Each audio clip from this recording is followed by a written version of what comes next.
Continuing now with Halachot Teshuva from the Rambam. Yesterday we discussed the few prongs, the few elements that make up Teshuvah.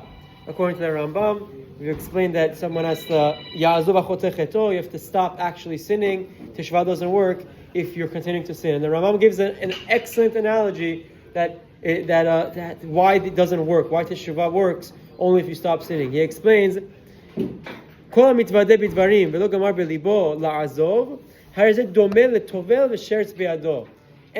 that achieves and actually goes through the process of vidui, like the Rambam outlined and like we've explained for the past few weeks, and he does the vidui and he works on himself and he tries to do teshuvah and return to Hashem, and he actually internalizes that he won't do the sin, but he didn't actually decide to stop sinning. As if someone who goes to the mikveh while he's holding a Sheretz, some sort of akhbar, some sort of creature that is a source of tumah when dead. The analogy is very simple. We know, obviously, in the times of tumah and tahara existed, there were different ways people became tameh and tahor. And we know that there were some sources of tumah that made someone impure, that they became pure by virtue of dipping in a mikveh. When they went to the mikveh, they became tahor. Again, today, unfortunately, the halachot don't pertain as much because we don't have this level of tumah and tahara. But there used to be a time that even for men, mikveh was integral to their service in the Beit HaMikdash in Yerushalayim. So someone who is tameh from a sheretz, the only way he can become tahor is through a mikveh, by dipping in a mikveh. Now what happens if when he goes into the mikveh, he dips, but he's still holding on to the source of the mikveh, of the tumah.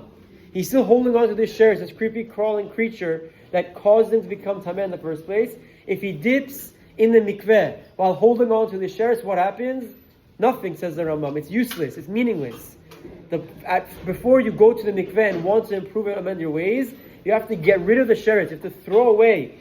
Stop touching the source of tumah. Stop touching that item that is causing you to become tameh, and then begin to get pure and begin the purification process. That's what the Rambam says, and it's something that applies. It's an analogy that applies to all of avanot that we can possibly do.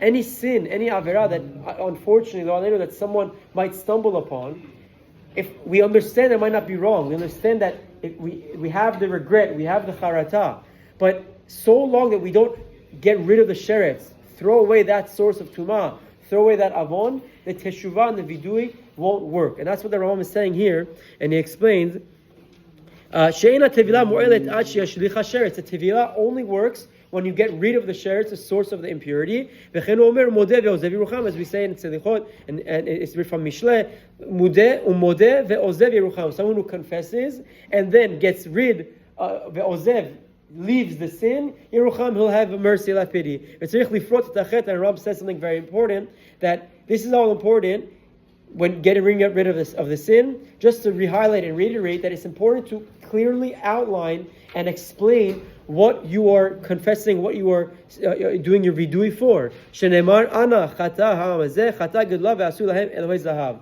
Moshe Rabbeinu explains that he explicitly said the pasuk referring to Echet Egel, that they made for themselves a god of gold. Same idea applies to us, that when we get rid of the sheretz, the tum'ah, it's an analogy for our vidui. We have to get rid of it and also confess exactly what we are doing our vidui for. Mizah Hashem, our tefillot and our vidui and our teshuvah will be accepted in the eyes of Hashem. A wonderful day.